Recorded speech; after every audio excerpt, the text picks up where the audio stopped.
Para pemirsa yang dirahmati Allah Subhanahu wa taala, kembali lagi bersama Skala Fikih dan sekarang kita masuk ke segmen 4 dari dalam episode makmum. Nah, tadi 3 episode ke belakang tadi sudah kita bahas tentang syarat imam, tapi baru 4 ya, Zat? Baru 4 ya. Nah, ini syarat kelima menjadi makmum yang sah gitu. Itu ada syarat apa tadi, Zat, yang kelima itu? Gerakan dasar ya. Gerakan dasar. Ini syarat yang kelima ini nanti akan terkait dengan masalah ikhtilaful mazahib terkait dengan praktek sholat ya. Karena kita tahu ulama juga kan berbeda mazhab. Nah, kasusnya adalah sifat sholat masing-masing mazhab itu beda-beda. Gitu ya? Nah, kasusnya terjadi ketika imam dan makmum ini mazhabnya beda. Nah, ini kan agak cukup repot lah untuk. Nah, ini maka gerakan dasarnya juga beda juga. Beda gitu. juga dan seterusnya. Sebenarnya para ulama sepakat kalau itu adalah gerakan yang disepakati sebagai rukun.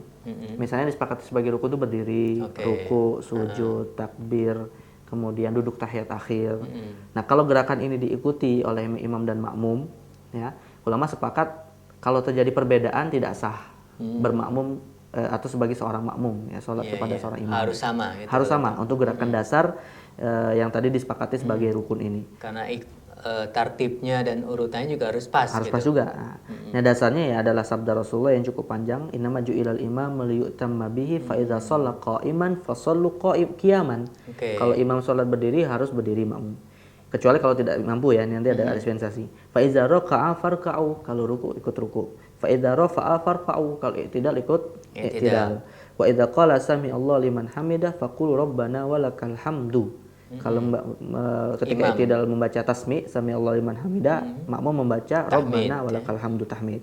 Wa idza shalla qa'iman fasallu qiyaman wa idza shalla jalisan fasallu julusan ajma'in. Nah, kalau imamnya berdiri ikut berdiri, imamnya duduk ikut duduk. Nah, ini kalau kita lihat memang praktek-praktek yang dikategorikan rukun ya. Walaupun ada di sini yang disepakati, ada diperselisihkan sunnah atau wajib. Seperti tasmi itu tadi tasmi misalnya tahmid, gitu ya. Nah, jadi pertama mereka sepakat untuk hal-hal yang bersifat rukun gerakan dasarnya harus sama.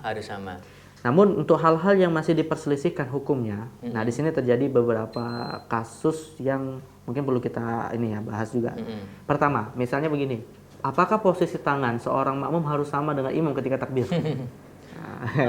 Kalau imamnya kebetulan di dada, berarti makmum harus cukup di dada gitu. Ketika takbir misalnya apakah satu takbir dulu ya, misalnya apakah harus sama seperti imam yang dia di bahu atau sambil telinga, atau ketika dia irsal atau bersedekap, kalau bersedekapnya apa di dada, di mana gitu, di dada, mau ke perut atau di ulu hati, di pusar atau di bawah pusar gitu. Di bawah pusar. Nah, ini kan agak repot kalau misalnya gimana ya posisi tangan imam. Apalagi kadang ada makmum yang kondisinya jauh dari imam gitu. Dia di sok paling belakang, tidak bisa melihat. Ini imamnya sedang ke sebelah mana gitu. Nah, kalau harus ngikuti sedetail itu gitu ya. Tentu itu takaluf ya, menyulitkan gitu. Nah, dalam masalah ini para ulama sepakat tidak ada masalah perbedaan yang terjadi. Itu bukan gerakan dasar. Yang kedua, dan ini cukup menjadi masalah juga di tengah masyarakat kita ya, terkait dengan doa kunut. Iya. Soal subuh ya. Ini sebagai contoh penting ini. Penting. Nah, di sini memang ulama beda pendapat tentang status kunut ini. Ya.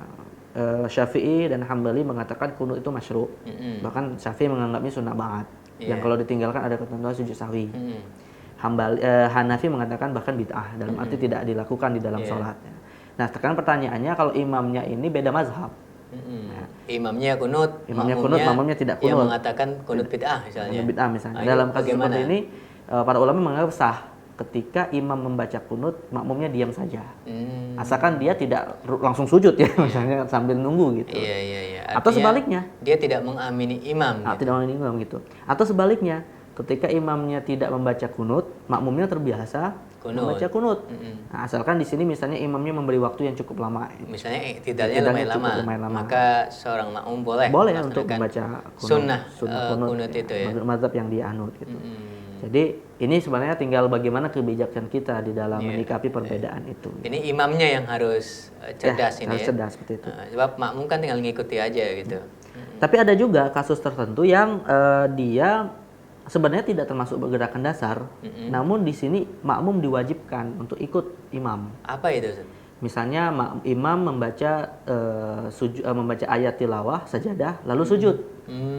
Nah, di sini makmum juga harus ikut. Sujud tilawah dalam sholat. Tidak bisa misalnya menunggu sebagaimana tadi pas kunut itu ya. Tidak bisa, harus ikut. Harus ikut. Atau ketika misalnya imamnya lupa, Ya, lalu lupa lalu diingatkan, tetapi kemudian cukup membuat dia harus sujud sahwi di akhir sholat.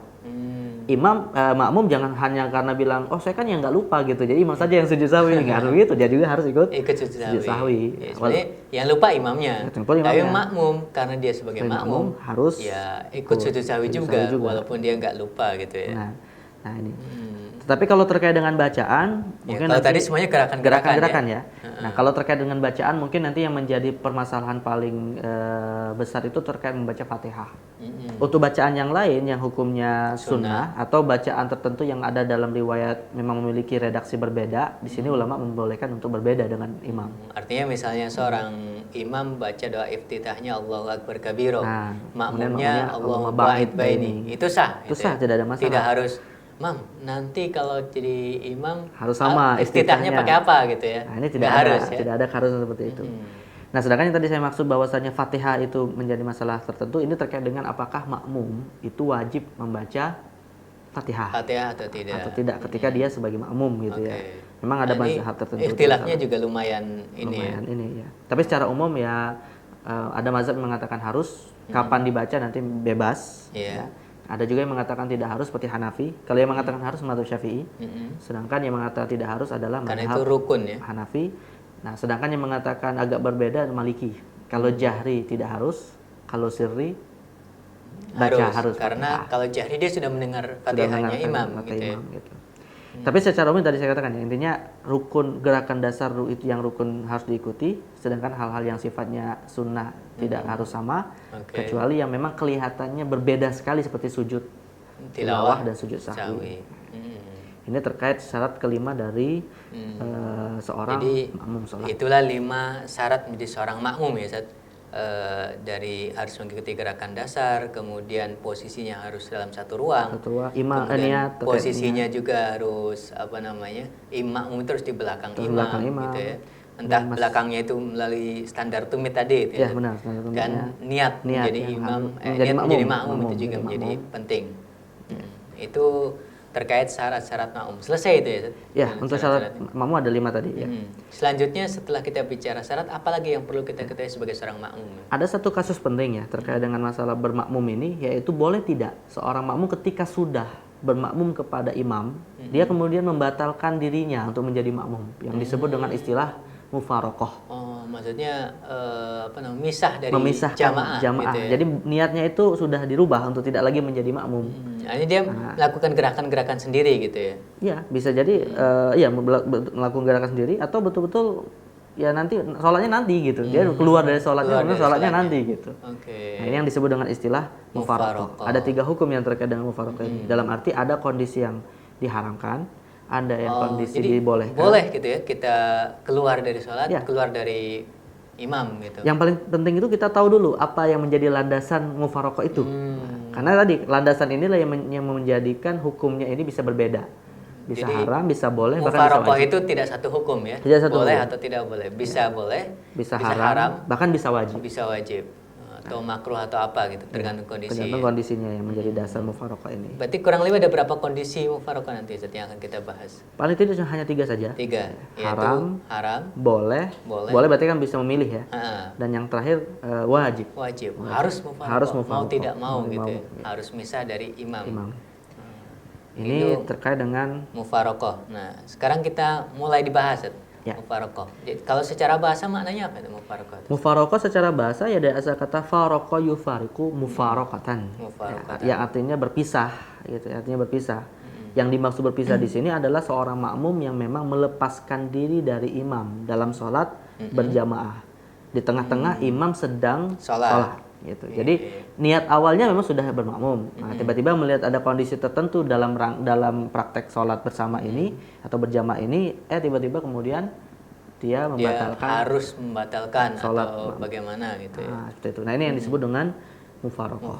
Nah, kalau mufarokoh kita bahas yang boleh dulu atau yang tidak boleh? Dari yang haram, kemudian boleh, kemudian wajib. Haram dulu urutannya ya. Haram dulu, boleh, kemudian wajib. Oke, 3 ini kita bahas di segmen berikutnya. Insyaallah. Karena waktu kita sudah habis, para pemirsa. Bagaimana mufarokoh yang haram, boleh, dan juga wajib? Kita simak penjelasannya di segmen kelima nanti. Tetap bersama Sekolah Fikih.